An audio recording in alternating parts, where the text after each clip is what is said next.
I didn't hear you, Danny. Are we live? We're live. We're live. How's it going? Internet connection's unstable. Guys, we're live with Cissy Jones right now, who looks so rad. Hi. I feel like you should talk like this. Well, sometimes the job requires it, you know what I mean? Yes! Guys, for those of you who don't know, Cissy does so many freaking voices, and we'll get into that, but the main ones that we'd like to highlight today are Delilah in Firewatch, which is huge, Lilith in the Owl House, so excited about that animation, Nora in Call of the Sea, Gladiatrix in an upcoming ARC animated series, which has a huge amount of celebrities in, including Cissy Jones. And Joyce Price in Life is Strange. Welcome, Cissy. Thank you. Thank you for having me. This is awesome. And thank you for joining in such a fun way with your, What?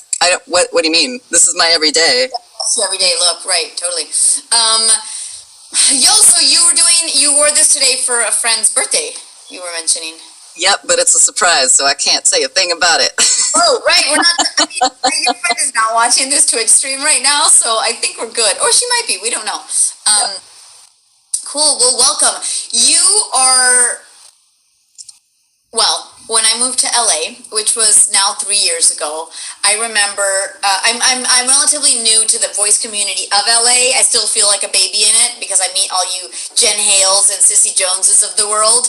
And I remember sitting in the lobby of Abrams, which is our agency. Now it's called A3. And I had heard about Cissy Jones, but I didn't know who I swear to God, I don't know the story. Yes, and I'm getting to know people, and like I was such a nerd. I'd be in the waiting room for the auditions, and I'd be like, "Hi, I just moved from New York. Nice to meet you." And so I was trying to make friends and like meet the LA voice community of A3, and then you're sitting there, and hi, nice to meet you, Cissy. Oh, that's Cissy Jones. Oh my God. Okay.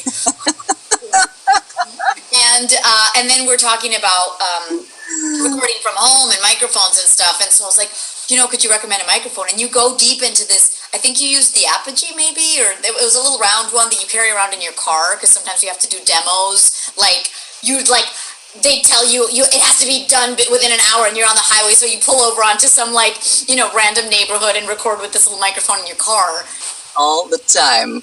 Yeah, so I was like fascinated that I was taking, advice from Sissy Jones, and you were telling me what mic to buy, and I wrote it down, and you were so sweet, and I was like, oh, cool. It demystifies this persona of like these awesome, super talented, successful voice actors who we don't know about, and we get intimidated. So that's my story of how I met you. But I guess you don't. I tell you, I'm actually just a raging bitch. Should I?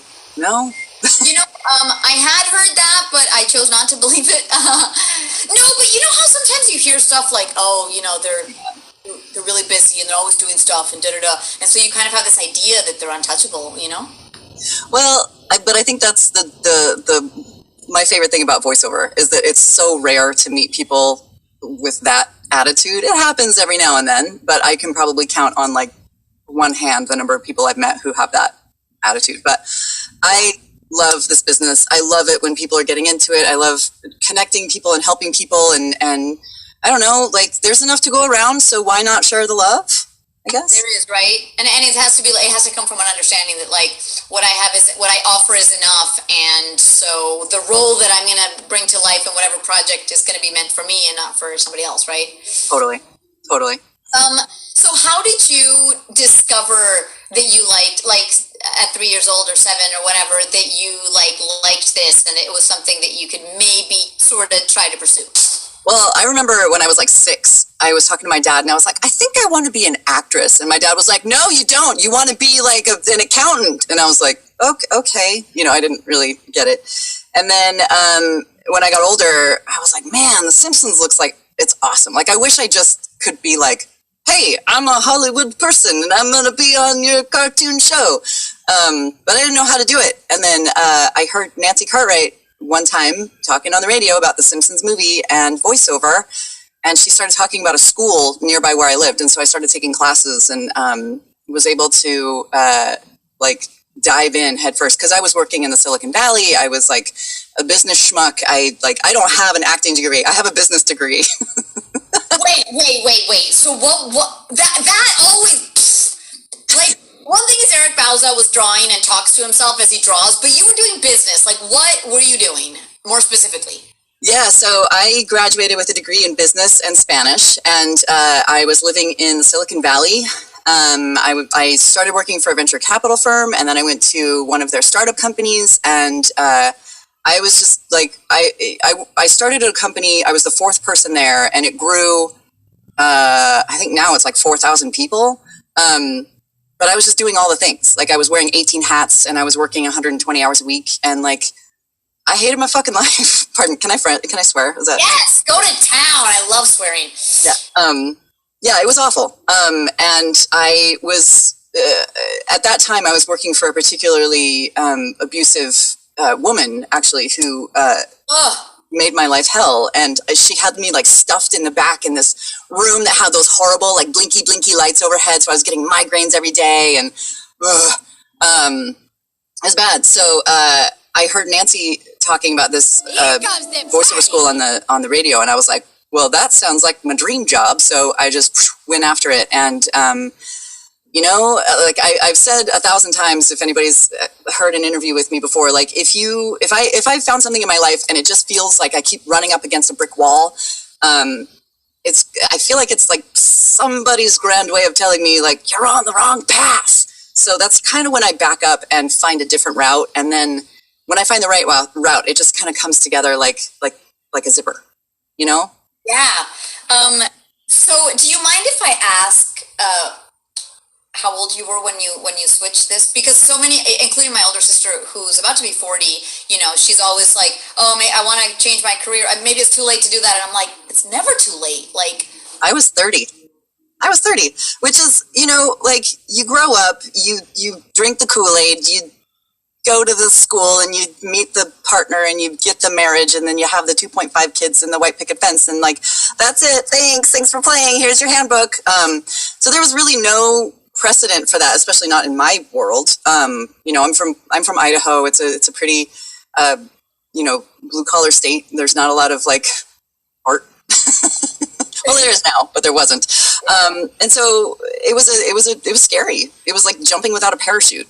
But I landed on my feet. I have a really supportive partner, and we were able to make a go of it and move to LA, which has been 10 years. And I'm still wrapping my head around the fact that it's been 10 years.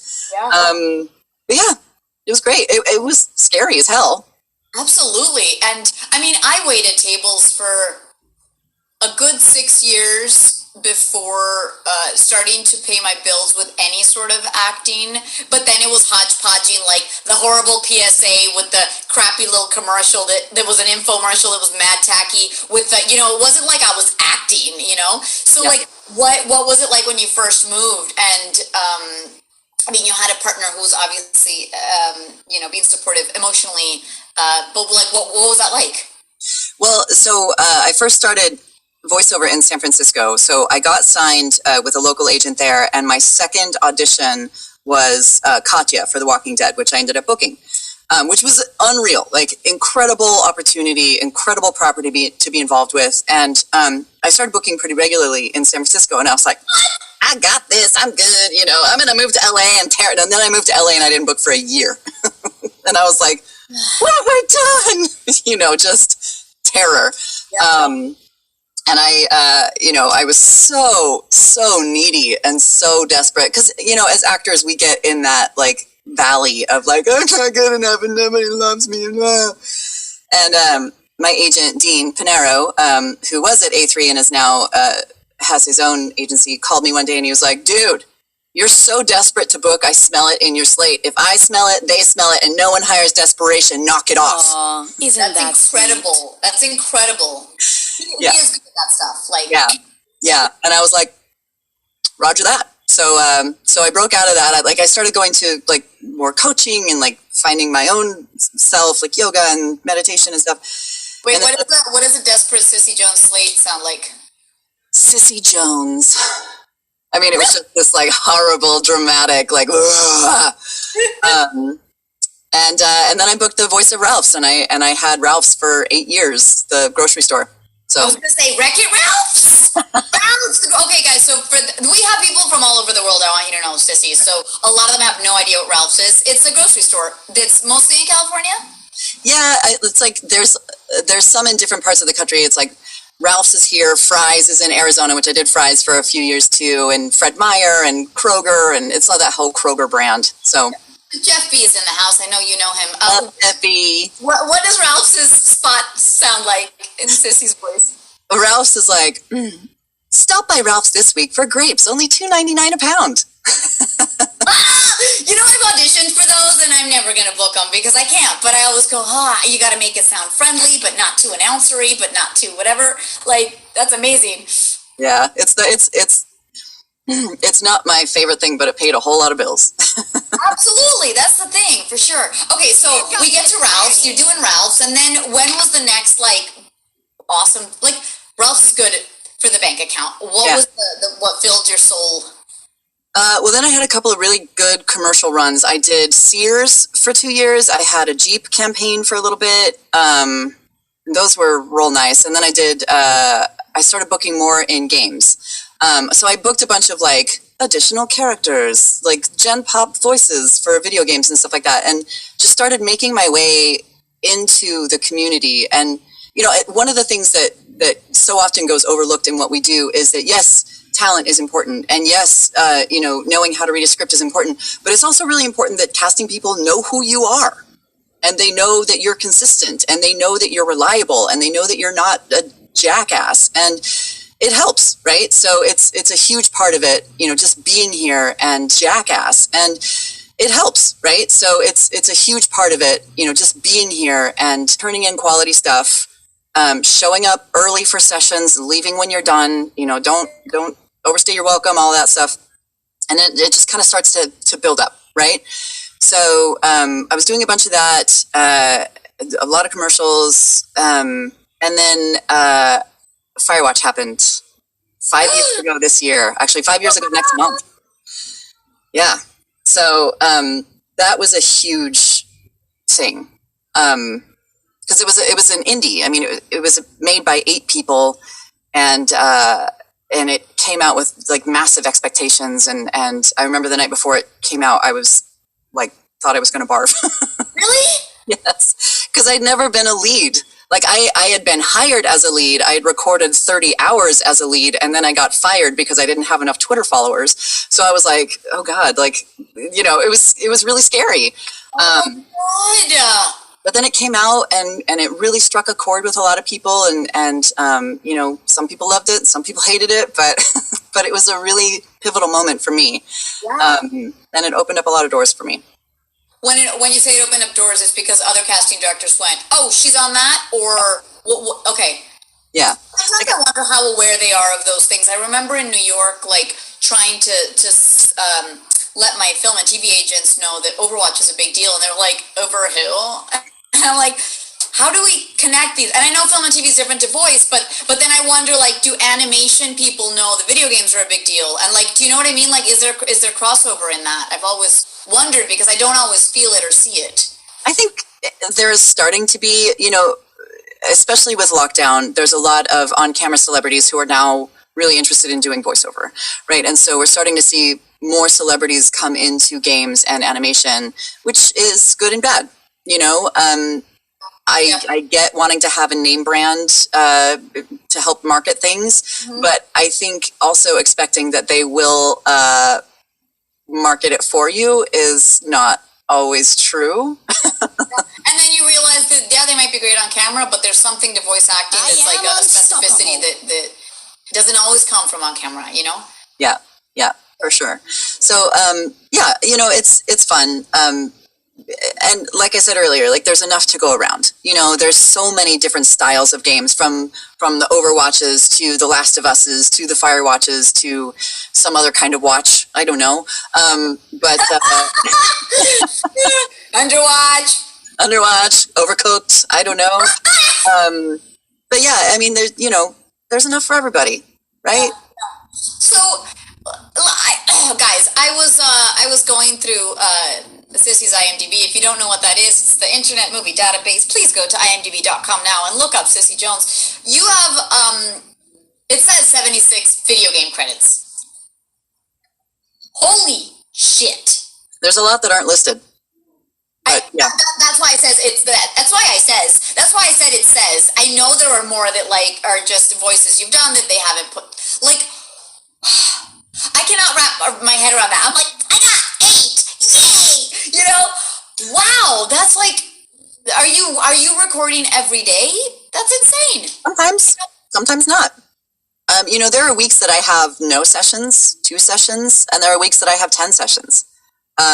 It's just a matter of figuring out how to balance it all. And, you know, listen, the other thing is I only do voiceover, right? I don't do on camera. I don't do, you know, I don't have another job. I focus solely on VO, and I'm able to really hone in on it and do my thing. So as someone who didn't study acting or voice stuff, did you start hitting a place where like you're like, oh my god, I screamed too much in that voice session? Or how did you find that balance of learning what you have to do to project and scream? And yeah, it's been within the last year, honestly.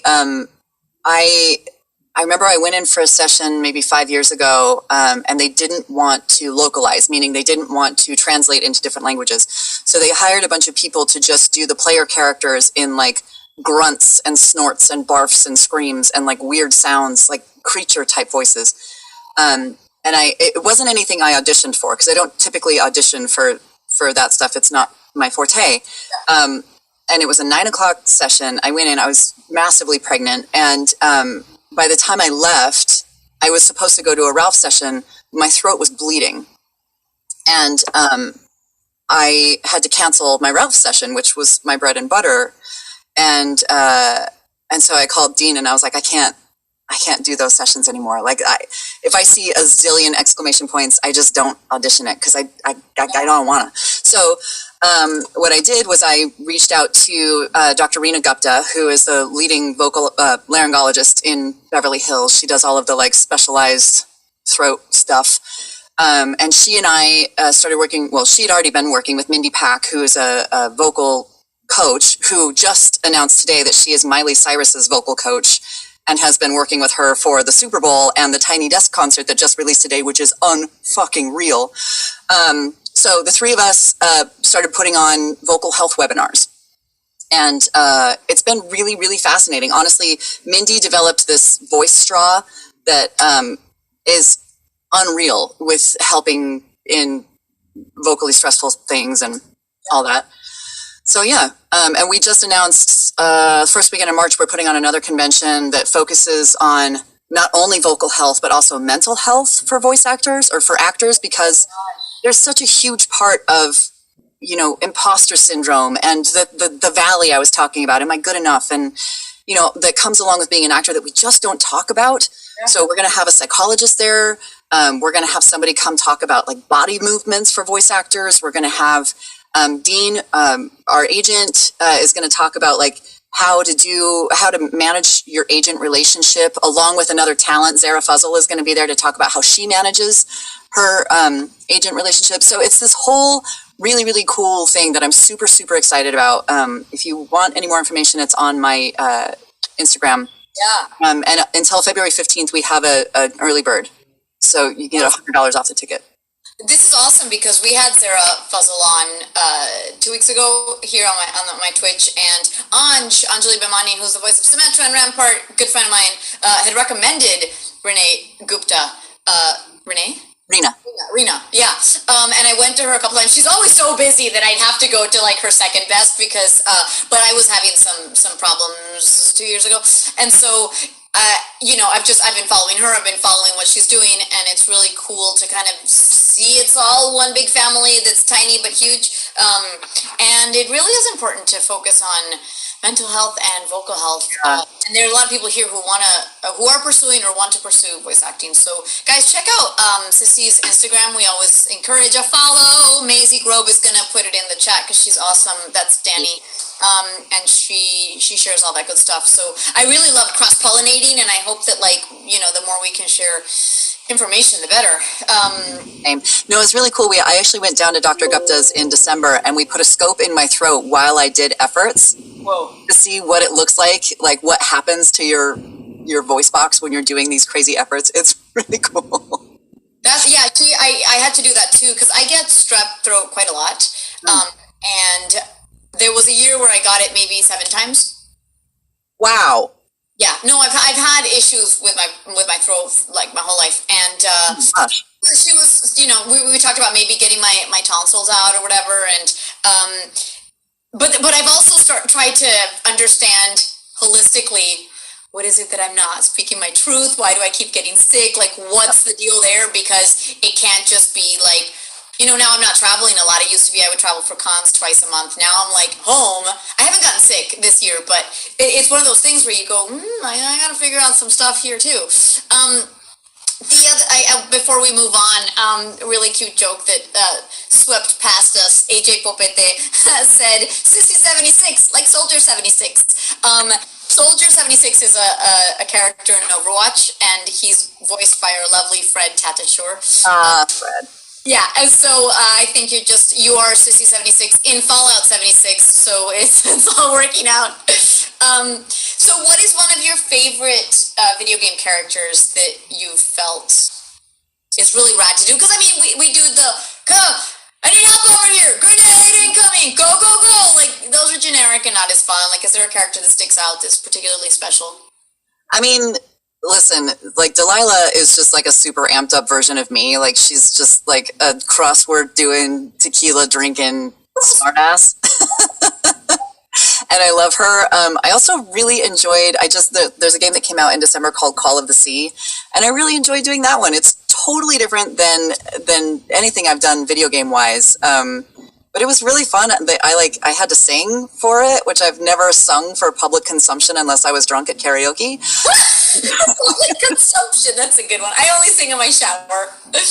Yeah. So, I feel really lucky, you know, just with video games. And then in animation, you know, I've done some really fun characters. Obviously, Lilith in Owl House is one of my all-time favorites. But I also did another show with Fred Tatashore a couple years ago called Little Big Awesome. And I play an anthropomorphic nail file. Her name's Fresha, and she runs the inconvenience store. Oh my god. She just has this like one day they were like, "How long can you hold that?" And I was like, "How long do you need me to hold it?" Oh my god, that's so great. It's fun. What? Sorry, so many things going on. I'm like loving all these stories. We have a series regular. I call them regulars here. AJ wants to know about your role in Destiny 2 because he's an insane fan. Yeah, Commander Sloan. What? Yeah, that's a big one, right? Yeah, she was fun. She's just a badass. She's got these like gigantic shoulder pads. Pretty sure she could give most linebackers a run for their money. But yeah, that was a really fun, thing to be a part of too. I went to the Game Awards, I don't remember if it was 2017 or 2018, and I saw Lance Reddick there, and I was like, "Hey, I'm the Sloan to your Gull," and he was like, "Hey, what's up?" It was just, I thought you were gonna go, who are you? All right, weirdo. Oh my gosh, that's so rad. So we're getting people commenting that they are going to buy a certain game because they looked into the trailer and now are down. I love sharing the love for sure. He should give Troy Polamalu a run for his money. Who's that guy? I don't know. Polamalu. Does he talk like this? Oh, I thought maybe he was somebody you knew. So back to Owl House. That's a show on Disney. Mm-hmm. And is that one of your first, first big animated shows? Yeah. And what's that like? You go into Disney weekly? Is it bi-monthly? Like, what's the not in pandemic? I know it's like a difficult Yeah, it was every couple of months, just whenever they were getting the scripts done, and then once you record the first part for the script, then they have you back in a couple months later to chase the animation. So in case there's any efforts that you have to you see the character running, then you have to match it to the animation and stuff like that. It's a super fun project to be a part of. It's the first bisexual character in Disney history. The lead, not my character, but the lead character, Luce. And she's, I want to say Dominican. Yeah. The lead character, which I just super, super love. And I play the sister of Wendy Malick, who I grew up loving. I loved her on shows on HBO and stuff as a kid. And it's weird now because I play her older sister. Oh, funny. Which is really, really funny. You have such a diverse range that you can do so many different sounds. Thank you. It's something I work on all the time. My kids are like, "Stop with the voices at the reading," and I'm like, "No, listen." How old are your kids? They're young. But oh, okay. I was just wondering, do they enjoy when you do stuff, or it's just Mom, my teenage friends are coming over. Please don't. Luckily, they still enjoy it. I'm waiting for the day that they're like, "Oh my god, you're such a nerd." But yeah, for now, they still enjoy it. Until you're so badass for their friends, because you're a voice in that video game that their friends play, and then they're like, "Oh, my mom's super cool," The funny thing is I've been getting notes. Like I said, I grew up in Idaho. I was kind of a square peg in a round hole, if you can imagine. I know it's weird, and it was one of those places where I couldn't wait to leave. When I graduated from high school, I was kind of like, bye. But now I'm getting messages from people like, "Oh my god, my kids love this game that you're in," and I'm like, "Okay, that's cool. It's great." Well, it can give you serious street cred, man. I have some friends who are like, "Dude, my nephew thinks I'm the coolest aunt right now because I know Sombra." And I'm like, "Yeah, let me send them a voice note." And then I'm like, I send a little recording and I'm like, "Listen to your aunt because she is badass." And maybe I don't use that word. Are though. Right, you gotta champion for your friend or say your mom's the coolest, sending you love, and they're like, "Whoa," your powers. It's fun. Yeah.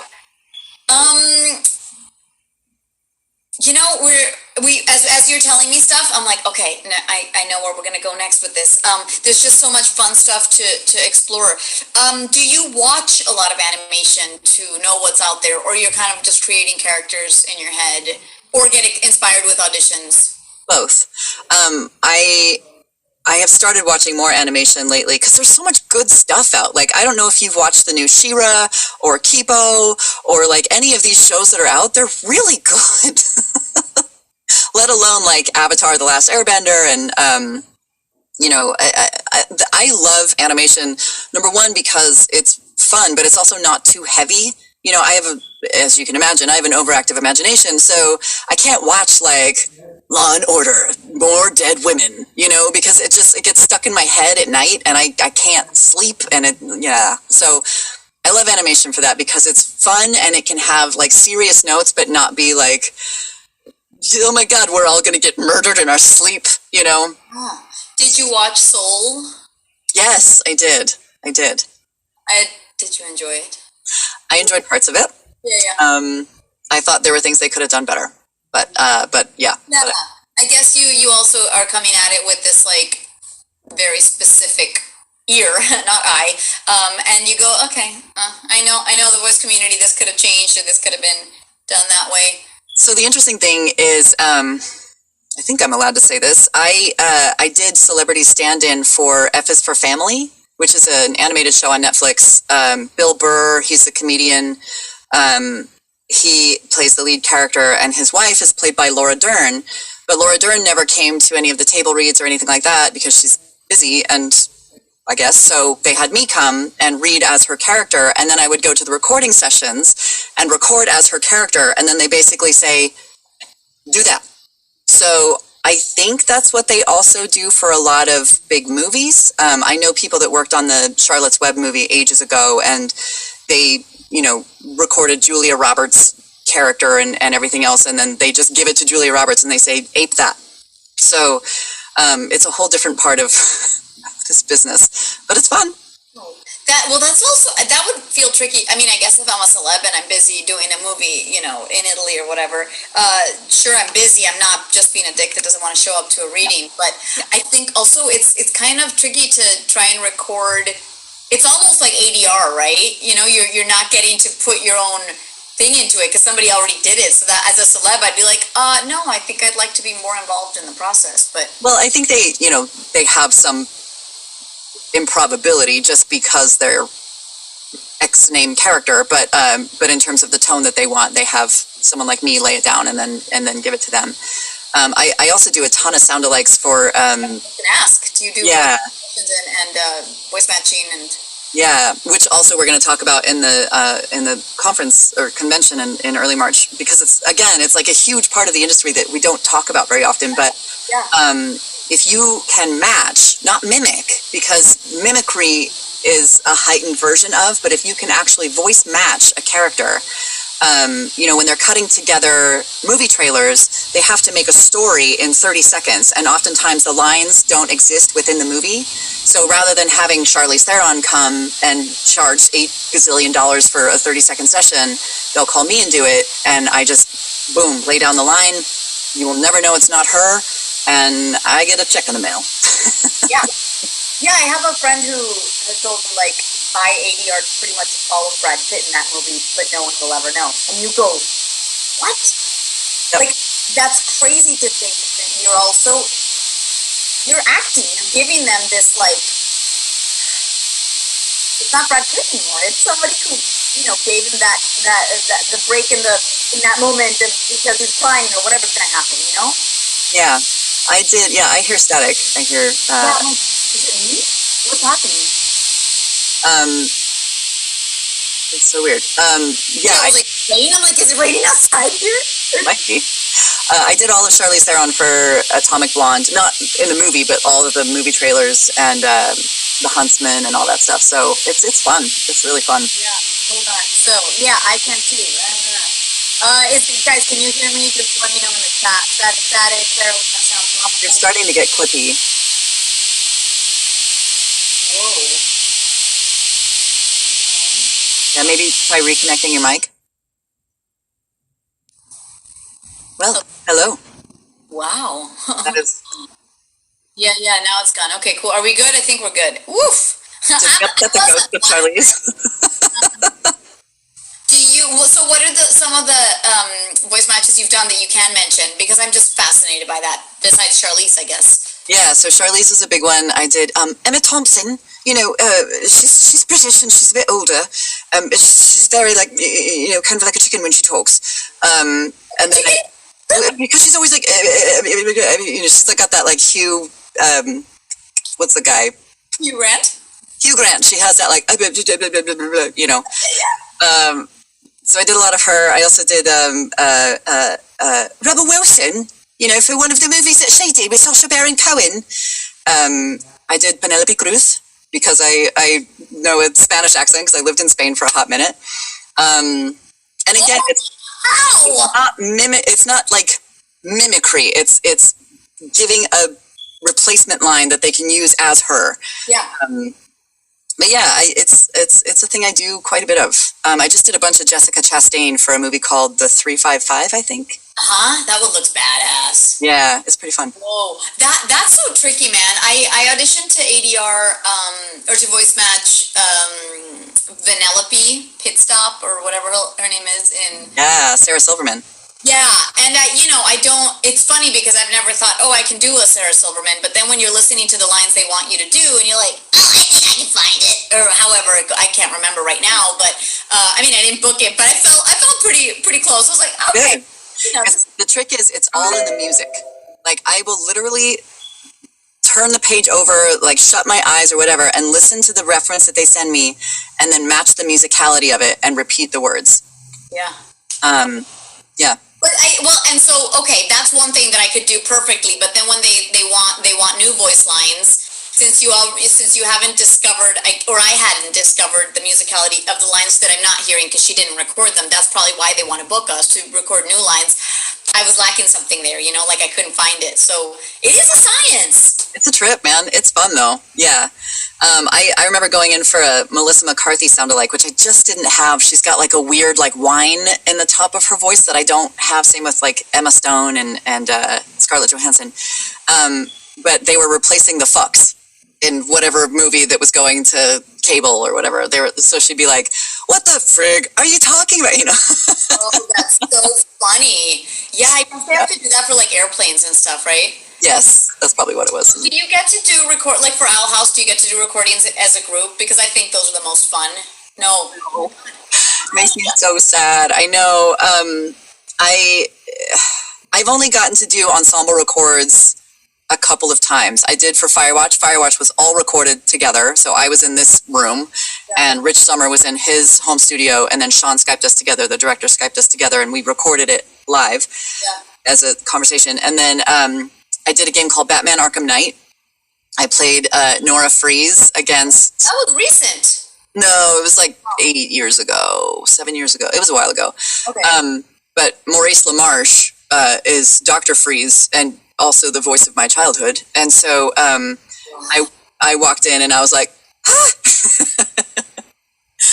but we got to record together, which was really great. And then I met him again at Nerdist like a couple years after that. And he was like, "Hey, I'm Mo." And I was like, "I'm your wife." That's funny. So who besides him, have you had other moments where you go, oh my God, I'm meeting this person, or I'm getting to record with this person who I've admired for so long? God, all the time. Bless you also. Thanks. When I first met Courtney Taylor, I about wet myself, and then she's like one of my best friends, So cool. Yeah, she's so cool. I did an interview a couple years ago with Tara Strong, which was also really fascinating, and I met Will Wheaton at a party, and I was like, "Oh my God, I had the biggest crush on you as a kid," and he's super nice. And he's a super nerd too. It's so crazy. Yeah. Yeah. And he was like, "Oh my God, you were Delilah." And I was like, I'm gonna cry.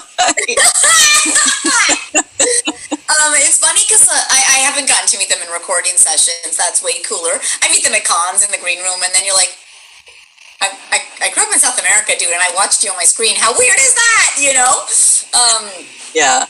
And we did have Courtney on here also, like, I keep saying 2 weeks ago. Everything seems like 2 weeks ago, but it could have been a month ago. I have no idea.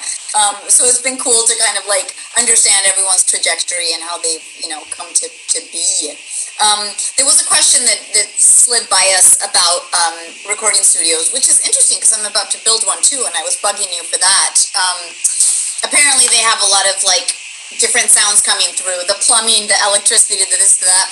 Besides good kind of sound panels, do you have any? Static is coming back, by the way. You want to like unplug, replug? Okay. Ta-da! Boom. Weird. Yeah, did you build your own studio? I love that you have little pictures. I see just a few in the back. Are those cards or inspirational quotes or? Yes, it's very inspirational. Yeah, I love it. I love it. Yeah, I mean, I get some of my swag in here. Like, I have my Call of the Sea thing that they sent. I have a Firewatch thing. I have a Darksiders thing. And then I have one back there that says, do no harm but take no shit. You know, words to live by. Yeah, real inspirational quotes. Did you build your own space or you had someone come and help you? Yeah, my husband and I put this together. I used to have a proper whisper room in my house, and then I had a kid, so I lost that room. So we turned this closet into a booth, and we ordered these panels. I think I told you I think it's called ATX Acoustics out of Illinois, but it's these really cool, yeah, like velvet covered panels that are really great with sound, because the foam is good in limited quantity. Because if you put too much in, it makes it too dead. But these, yeah. Yeah, I was like ready to fill the room up with foam, but that might screw it up. Yeah, I know. I've got my eye on a studio bricks right now, which I might be investing in. I was looking at those too, and I'm like, does one build one? Does one buy one? What's, because like my closet is fine, but I'm going to be in there 4 hours today. And after a while you're like, I mean, not only do I need some air, but like, literally, I can't wear shoes in it because I'll hit the top part and it gets uncomfortable with my headset. So like I'm barefoot and then like I can barely move and my mic's right here. And when they're seeing me in a camera, I'm like super close. It's a pandemic, so you deal. But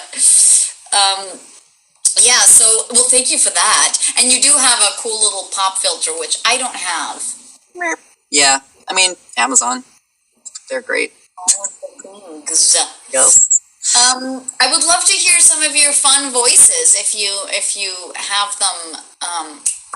Oh, fun voices. Well, Lilith. It's like that one time you voiced a chicken on something and you just loved the way that came out. Like I just think it's a really fun thing to see them coming out of a beautiful woman. Well, I really like doing little kids, but I'm still working on like booking them and stuff. Yeah, I'm a big fan of Fresha with the like, oh my God. But Lilith is, she's very composed and, she thinks of herself as royalty, even though she isn't. And so she talks with a very like, I'm so much better than you, voice, which I love. Would you say you do a lot more deeper voice characters, or it kind of varies all over? I mean, obviously there's an announcer voice for Ralphs and stuff like that, but yeah, I'm way more comfortable down here for sure. Whenever something calls for like high energy and peppy, I'm like, oh God, I don't wanna. Don't make me. It's just I'm more relaxed. I'm more comfortable to sit in the lower part of my voice. Yeah, for sure. I feel like also because it's not just. I've tried out voices not in my head out loud, yes, for an audition where I'm like, blah, blah, blah, this the whole time, and then you're like, that hurt me in just 2 seconds. Can I do 4 hours of that? I don't think so. So, I will tell you, when you do that, is that a kitty? And the cup. Wait, what? So the voice straw that I was showing you, it also comes with this like silicone cup, and you put a straw halfway through it, and if it's something that's going to hurt, you like do it over here a couple of times, and it resets your larynx. So, because if you do something that's like a little bit weird, it'll pop them up and make them uneven. This forces air back down your throat to reset your chords. And like I had a crazy effort session a couple of months ago. They told me it wasn't going to be heavy effort, so they booked me for 4 hours, which they're only supposed to do 2. But it was very heavy for 4 hours, and this is the only reason I made it through. So you talk to me more about that. I do the warm-ups with the straw. Yeah, everyone's like, what is that called? Mind blown. The Voice Straw, and I believe it's just voicestraw.com. And if you use, she gave me the code BO2020. It's a year old, but that'll give you a discount. Super. And it comes with the cup? Yes, it comes with this one for women, and then it also comes with one for men. And she also sends videos on how to use each of them for your range. And she's amazing. So then you just do a few times of the cup, and then it resets it, and you can go back to normality, and then you do it every once in a while to kind of like. Yeah, like I'm gonna drop my gain here. I'm gonna do like a really loud. I'm gonna do a yell. So if I'm like, guys, she's dropping her gain. I'm gonna drop my gain. Hey, get over here! Hey, get over here! Hey, get over here! It doesn't hurt. It doesn't hurt. Like I don't feel it. Like it's amazing. It's amazing. I'm going to the voicestraw.com right now. I'm telling you, man, it's life changer. But do you do it for every line, or you just have to kind of do it intermittently? If it's a heavy session, I will do it for every line, and I will tell the client, hey, I'm going to mute you in between lines. Don't take it personally. And they're like, okay. Yeah. Wow. Yeah. Guys, this is rad. We do have a lot of voice people here who are like, holy cow, cool. You know? Definitely hitting that link so I have it open in my dashboards. Wow, mind blown. Completely. I do warm up for the little straw to kind of warm it up and open it up and do. Yeah. But I have fun voices that sometimes just aren't as sustainable, but how can you not do them? They're fun, or they. Well, and that's like, working with her helped me hone my little kid voice. Because I used to do little kids like this every time because I thought that's what they wanted. But that never, like, my agent was like, that doesn't sound real. So I realized that you have to open up your throat a little bit. So, like, instead of getting, like, all up here, you have to, like, like, make sure your throat's open and not closing everything off. And it totally changes the sound. And yes, Jeff, it did also help me with my singing. So if you have to sing a song, you sing it all the way through here. And my name is Jack, I like that eagle's bone. And then you can sing it, like, regularly. That you don't sing, but you had to sing for a thing, and then someone commented that Yuri Lowenthal sings with you. Yes, we sing a duet in Call of the Sea. And we actually learned, like, harmony for the very end of it and everything. It was, and recorded from our own studios, had to memorize each other's timing, and then they mashed it up for the finished product. That's tough. Yeah. Holy cow. I haven't had a lot of group sessions, but luckily for Victor and Valentino, they like to do them as much as they can.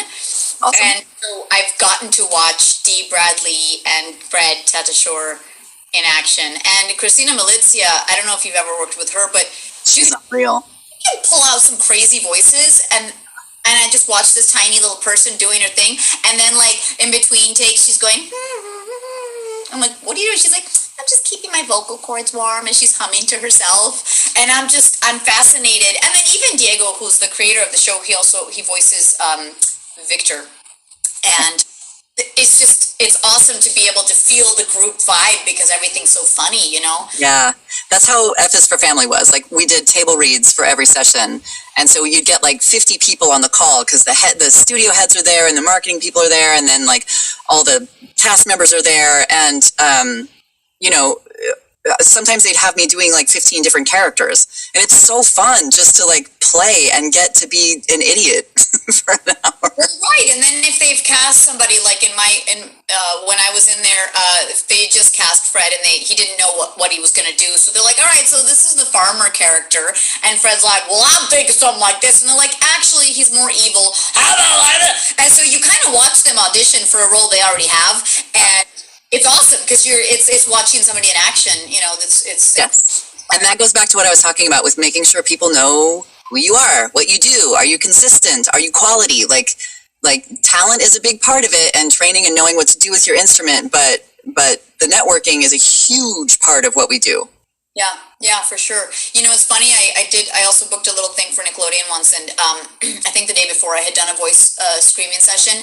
So I showed up and I had to do a little girl, and they were like, "Okay, that's great. Let's just take the rasp out of it." And I'm like, I was like, I don't know if I can. Like I was, and then I'm like, what if they don't want me with the rasp?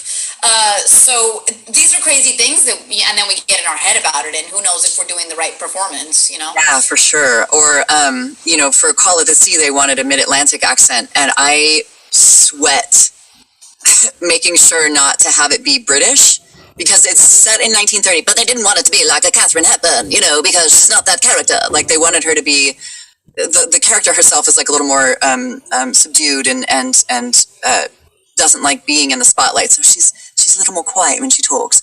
But some of the reviews are like, oh, the British is terrible, and I'm like, it's not British, it's mid-Atlantic.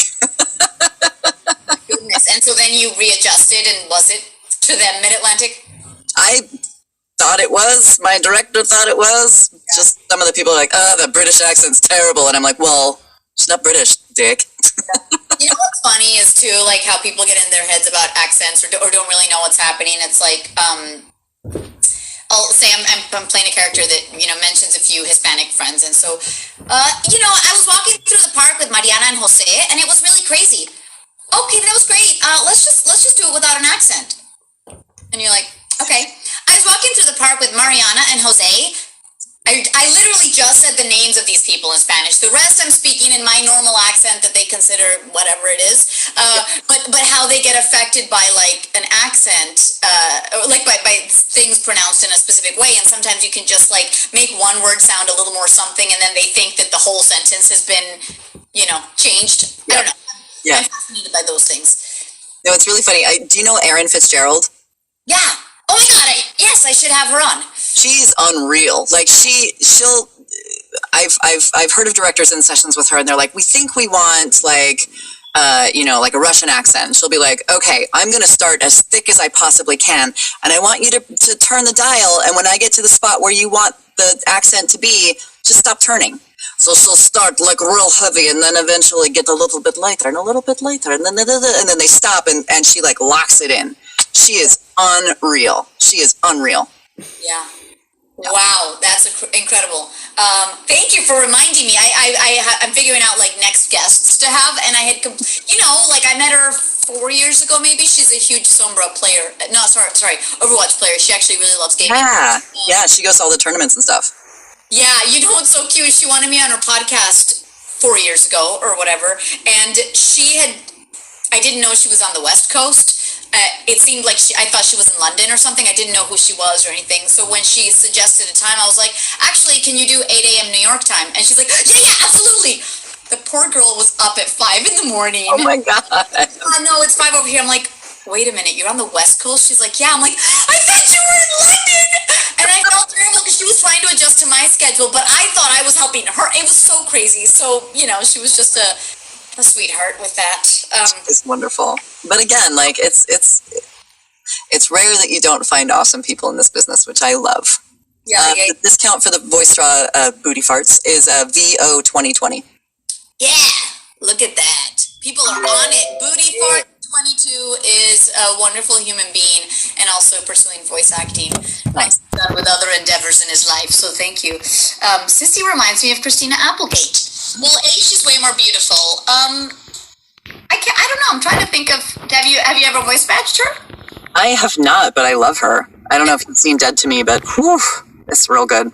Yeah, I love Cardellini in that too. Like they both did a great job. I haven't watched season 2 though, so. I haven't either. But yeah. Have you seen Ted Lasso? Yes. Okay. I was just talking about this yesterday with a friend of mine. The guy that created Ted Lasso also did Scrubs and Cougar Town. And Cougar Town got a bad name because of the name, but the show itself is one of my favorite shows. It's so good. Well, it's a comedy, Ted Lasso, but it's got all these like nuggets of wisdom where you're like, actually, yeah, that makes so much sense. Why aren't we kinder to humans? It's, guys, if you can watch it, please. It's just, oh God, it's so inspiring. So amazing. Cissy, you speak Espanol? Sí, un poquito. Un poquito. Why did you live in Spain? I had a boyfriend who wanted to go surf in Spain, and so I went. Oh, super. Do you do a lot of Spanish accents? No. No. Listen, it's not my place. Like, I don't want to be that guy. But no, I lived in Santander, and I loved it. I spent summer there, and then I toured around the country with my my aunt and my grandma, and we started in Madrid, and we went to Bilbao, and then along the coast to Santiago de Compostela, and then down through Portugal and over through Alhambra, and oh god, it was amazing. It was one of my favorite trips ever. Isn't the Alhambra stunning? Yeah, I love that country. I love that whole country. We used to go buy a bottle of shitty red wine for like 25 cents. And then when I moved back to the US, I found that same bottle for like $40. And I was like, fuck you. Even when you're sitting at a little bistro and you're like, oh, a glass of wine, sure, €2, €3. And here it's like $10, $12. You go, what? And that's the cheap ones, right? Those are the basic ones. Like glasses of wine go for so much more. Yeah, I know. So, Yeah. tell me, are there any awesome projects that you can talk about that are coming up besides the ARC animation you mentioned? Yeah, so season two of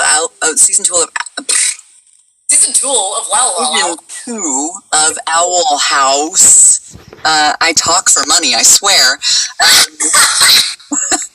We are recording that now. I'm hoping that'll come out, I think, mid-year. And then ARC I've recorded my pieces, but I'm pretty sure they're still like getting everybody else. And I think that's coming out early next year. I'm super excited about that one. And I can't remember what else I can talk about, so I'm just gonna not, because I never want to break the NDA.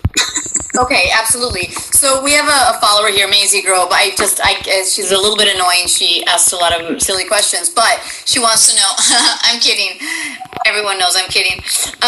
Would you tell me about Life is Strange, because they would like to know. Yes, Life is Strange is this beautiful indie game that came out shortly after Firewatch, maybe.